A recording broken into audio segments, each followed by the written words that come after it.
Last night, after we said goodbye to you guys after a late taping following the hearing, the most important thing in this entire process happened. Senator Joni Ernst, Republican of Iowa, who I told you on the show had been very much on the fence about Pete, came out and formally announced her support for him. It's done. He's going to get confirmed. It's over. He's in. You can start calling him Mr. Secretary. That's my view, unless something catastrophic happens between now and the time the full Senate takes its vote. We were looking at McConnell. We were looking at Collins. We were looking at Murkowski. McConnell's, of course, an enemy of Trump, and Murkowski and Collins are left-wing Republicans. And then we were looking at Ernst. Well, the Republicans can afford to lose 3, not 4, 3.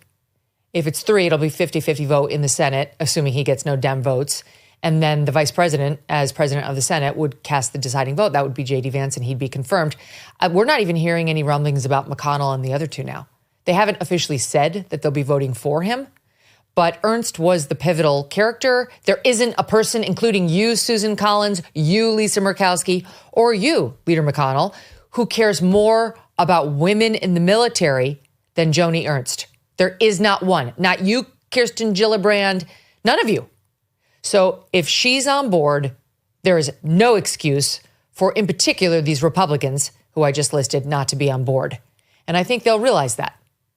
I don't think he's going to get a Dem vote. I actually don't think he will. This is how it goes now. We used to get majority, even unanimous support for another party's nominees, unless there was, just something so obviously beyond the pale. And now we don't. Now you have to have majority control in the Senate in order to get your nominees through, or at least ones who have any sort of controversy, real or manufactured. And in Pete's case, it's mostly the latter. We've talked about the things in his personal life, which would come back to haunt any nominee. But let's face it, the Democrats have elected a man as president who is accused of rape and sexual assault by multiple women. They had no problem with it. They were about to elect a woman whose husband was accused of openly beating another woman, not to mention being a serial cheater, or at least a cheater with the family nanny, whatever. Like, their morals are situational. So Pete's going to be confirmed, and you should get used to the phrase Defense Secretary Pete Hegseth. You can go cry in your soup, leftists, over how that makes you feel. But what President Trump wanted, and by the way, he won the election, was somebody who understood the warrior, who understood the fighting men and women, and that's Pete. He wanted the guy who could answer the questions that came from Senator Sheehy of Montana about how you load a weapon and what the ammo looks like and what the batteries are that you put in your night vision goggles. That's what he wanted. And President Trump talks about how, and others have told these stories about how when he was in office the first time, he would call the generals in there and they would give him one set of advice.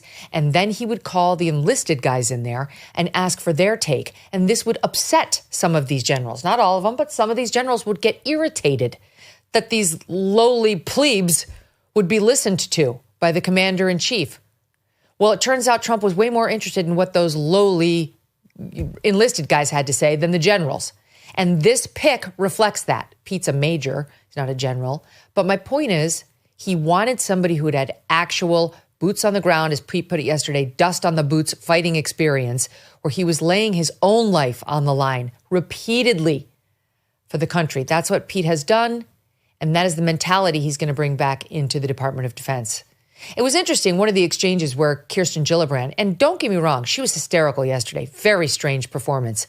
But I will tell you that I respect Kirsten Gillibrand a lot more than I do a lot of these other Dem senators. There are a few who I actually like. I like Mark Kelly, too. He gave Pete some guff yesterday, but he's a good man.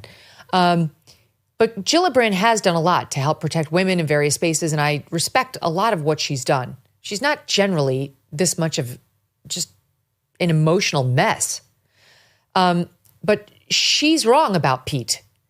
She kept saying to him yesterday, there's absolutely no slip in the standards for women. Absolutely none. They have to meet all the same tests that the men do. And Pete's response was to name specific groups and areas in which there were written or unwritten quotas for allowing women in. And he's looking at her and saying, Senator, in the real world, the rules are being bent to look the other way when it's a woman who fails this test or that. She can't possibly refute that. She can't possibly say that's not true, which is what she was trying to do. She was saying there's no written standard that would give women a pass. Like, Women only have to score 7 on the fitness test, whereas men have to score 9. Of course. I mean, does that surprise anybody? They didn't put that in writing. But does it also surprise you that when in practicality, they're under massive pressure from their bosses to allow more women in, that they do look the other way when they're a little slower on the run or they have trouble managing their 100-pound ruck and the other things that Pete and the guys were talking about yesterday? Like, let's get real. He's saying, I don't want that anymore. And the messaging from the top is going to be very, very different.